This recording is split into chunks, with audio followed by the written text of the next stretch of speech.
Olá, meu nome é Ana Clara. Eu estou fazendo esse vídeo para a matéria de ética da UniRN e eu resolvi falar sobre a série Ruptura, relacionando os conceitos de moral e ética, segundo alguns filósofos, dentro desse universo da série. A série é uma ficção científica e a trama principal gira em torno de funcionários que fazem um processo de fato, ruptura, como o nome da série já diz, que divide sua consciência e subconsciência entre duas, né? A consciência do mundo profissional e a consciência pessoal. Então seria como se fossem duas pessoas, mas de fato não é, porque eles não estão divididos no inconsciente. Tem um mesmo inconsciente, uma mesma pessoa, e são divididos a partir do subconsciente e consciente no âmbito profissional e pessoal. O que acontece? Quando eles entram no elevador do ambiente de trabalho, eles mudam a consciência e só tem memórias do ambiente de trabalho. Quando eles vão do elevador para casa, só tem memória da vida pessoal. Então, e os que estão no trabalho são chamados de INI, e da vida pessoal eles chamam de AURES. Então, trazendo esse universo para a discussão de moral e ética, tem diversos pontos que podem ser citados, né? Começando por Kant. Kant diz no imperativo categórico: age de tal maneira que trates a humanidade, tanto na tua pessoa como na de qualquer outro, sempre como um fim, nunca simplesmente como um meio. O que acontece na série? Os funcionários da Lumon, que é a empresa que faz o processo de ruptura, absolutamente todos os funcionários que sofrem o processo de ruptura, eles são simplesmente um meio, eles são um meio para a produtividade da empresa. Então, essa questão, Kant veria como absolutamente antiética e imoral, porque toma-se o ser humano como um meio. Outro ponto importante na visão de Kant é que os INES, eles não têm escolha real sobre a sua condição. Quem escolhe se vai fazer o processo de ruptura ou não são os AURES. São quem vive no mundo exterior, quem vive no mundo fora da empresa. Então, eles decidem passar pelo processo de ruptura para não ter memória da sua vida do trabalho. Porém, isso gera o quê? Isso gera um ser, o INI, que não tem memória alguma e não tem decisão alguma sobre o que acontece com ele, não tem escolha real sobre sua condição. Eles são apenas meios que são criados apenas para trabalhar, apenas com o propósito da produtividade. Não tem sua dignidade humana respeitada.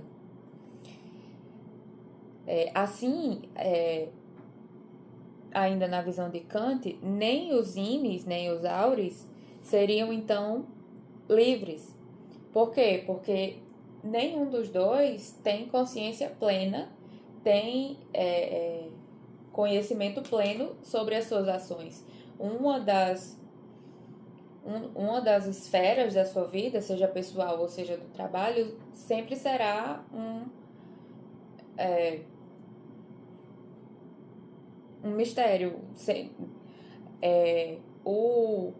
O indivíduo, ele não vai agir com plena razão das suas ações. Então, por isso eles são impedidos de serem livres para tomar ações éticas, de fato.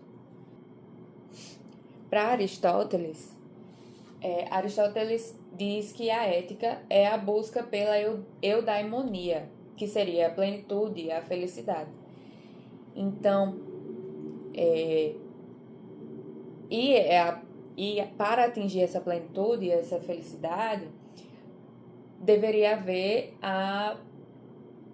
o equilíbrio, né? O equilíbrio pleno entre a esfera animal, racional e política do homem. Acontece que os INES, eles são limitados nas suas relações. Outra característica da empresa, da Lumon, é que eles limitam as relações interpessoais entre os funcionários. Então, dentro da empresa não é permitido que haja relações tanto de romance romântico, quanto eles desencorajam as relações afetivas de amizade também. E de fato, os funcionários são levados a ter uma vida muito individualista. Então, o que acontece? Dentro da empresa, os INES, eles são privados dessa esfera política. Então, não tem como ter um equilíbrio, de fato, um equilíbrio pleno entre a esfera animal, o racional e política. E para Aristóteles, o ser humano ele só vai alcançar a plenitude na vida em comunidade, né? Interagindo com os outros e participando de decisões que façam parte da sua existência. E a Lumon, a empresa, ela viola essa essência humana. Então, não há possibilidade deles serem livres, plenos e virtuosos dentro desse modelo de INES e AURES e ruptura e vida profissional separada da vida pessoal, né? Já para Platão, claramente a Lumon, a empresa, seria uma espécie de caverna moderna, né? Do mito da caverna de Platão, já muito conhecido aí por basicamente todos, que Platão, no mito da caverna, ele traz prisioneiros que viviam presos a uma parede de frente para... viviam presos a umas pedras de frente para uma parede, e atrás deles, né, tinha uma fogueira que fazia sombra de imagens que passavam atrás, e eles viam somente as sombras daquilo que passava atrás, como árvores, enfim, e não viam a imagem real. Então, basicamente o que acontece na realidade dos INES. Porque seria basicamente o que acontece na vida dos INES. Porque eles enxergam o mundo externo, apenas pelas lentes da corporação. Eles têm ciência que existe um mundo externo, mas tudo que eles sabem,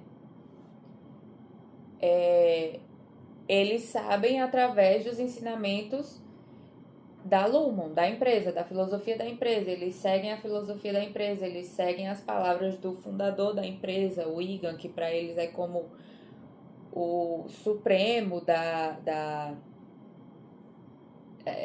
inteligência, enfim. Eles seguem à risca todos os ensinamentos e todos os fundamentos e a filosofia da empresa, como se aquilo ali fosse a verdade absoluta. Então, tudo que eles sabem, tudo que eles veem, tudo que eles acreditam e tomam como verdade, não é de fato a verdade, mas passa pela lente, passa pelo filtro da empresa, da Lumon, da filosofia da empresa. E é apenas uma projeção da realidade e não a realidade de fato, que a realidade seria o mundo externo, o mundo dos áureos. E aí, ainda em paralelo com o mito da caverna, no mito da caverna de Platão, um dos prisioneiros da caverna, ele sai e ele sai primeiramente na luz do dia, mas a luz é muito forte, encandeia, ele não consegue ver, volta, e aí ele sai de novo à noite e o sol vai surgindo e ele vai se acostumando com a claridade e vai enxergando tudo. e toma consciência do que é a realidade e atinge um grau mais elevado de consciência da realidade. Quando ele volta para a caverna, ele vai contar aos outros prisioneiros o que ele viu e vai convidá-los a também saírem da caverna e se desprenderem das amarras e conhecerem a realidade. Não. Porém, não acreditam nele. Quando ele volta e quer libertá-los dessa vida de ilusão e tudo, eles não acreditam, né? E acabam por matar o que saiu da caverna. Já na realidade da Lumon, o que acontece? Um dos funcionários, ele passa por um processo de OTC, que eles falam, que é o Overtime Contingency. Não tem tradução, mas o que quer dizer? É um período que o INI consegue acordar. Aliás, o INI é acordado, né, no mundo exterior. No momento que acontece primeiro com um deles, é porque uma das pessoas da empresa precisava muito de uma informação naquela hora e a pessoa estava no mundo exterior. Então, eles precisavam ativar esse protocolo e precisaram acordar o INI no ambiente externo, na casa do Auri. E aí, ele meio que tem uma experiência fora da caverna. Meio que não, ele tem uma experiência fora da caverna. Né? Ele acorda na casa do Auri e dentro de um armário e tal, tudo muito organizado para que ele não veja muita coisa. Porém, o filho do Auri, ele entra no armário que ele tá e interage com o Winnie. No que ele interage com o Winnie tem um vislumbre do que é a vida do Auri, né? Ele dá uma olhada fora da caverna. São poucos minutos, mas isso, quando ele volta, na próxima vez que esse Winnie acorda, ele já tá no ambiente de trabalho. Ele já tá dentro da caverna de volta. Mas ele tem um momento de revelação. Ele entende que a vida não é aquilo que a vida não é aquilo que a empresa, que a Lumon prega, que a ruptura não é plena, que ele tem sim uma ligação com o mundo externo, ele tem um filho, né? E ele tem sentimentos por aquele filho quando ele encontra.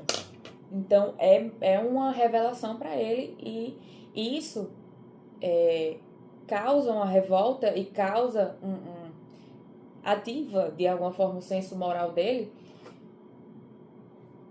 e começa a meio que uma rebelião, né? Porque um deles saiu da caverna. Mas isso não é uma coisa que imediatamente todos vão aceitar e vão querer se rebelar e sair junto, não. Acontece mais ou menos como na alegoria da caverna, que inicialmente ninguém leva muito. Ninguém dá a importância devida a isso. É tanto que o funcionário que tem essa experiência, ele fica bem abalado e tal. E só depois que vai acontecer de fato essa rebelião. Porque outros funcionários do mesmo setor começam a estabelecer relações interpessoais entre eles e formar uma certa comunidade ali, porque isso é uma coisa que é inerente do ser humano, não tem como. Mesmo que a empresa desencorajasse, mesmo que a empresa fizesse de tudo para que eles fossem seres individuais, é inerente ao ser humano viver em sociedade. O ser humano é político, o ser humano é social. Então, eles formam ali a pequena comunidade deles, de fato até uma micrópolis, e vão fazendo e vão atrás de reivindicar a sua dignidade humana e de reivindicar seus direitos enquanto indivíduos e indivíduos em sociedade. Eles formam uma comunidade e vão atrás do bem comum.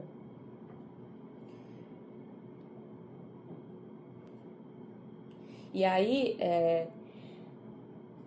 as ideias de Kant, Aristóteles e Platão meio que se conversam, né? Tanto a questão da busca pela verdade, da saída da caverna de Platão, quanto a necessidade de viver em sociedade, a natureza do ser humano que é político, que é sociável, que é social, que deve viver em sociedade. E a busca pela dignidade humana de ser não só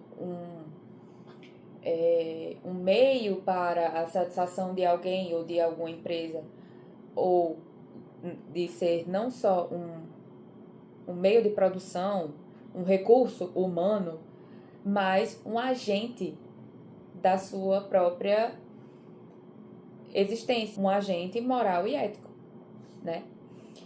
Então, é isso. A série traz muitos pensamentos, não só no campo da ética, da moral, mas também da psicologia.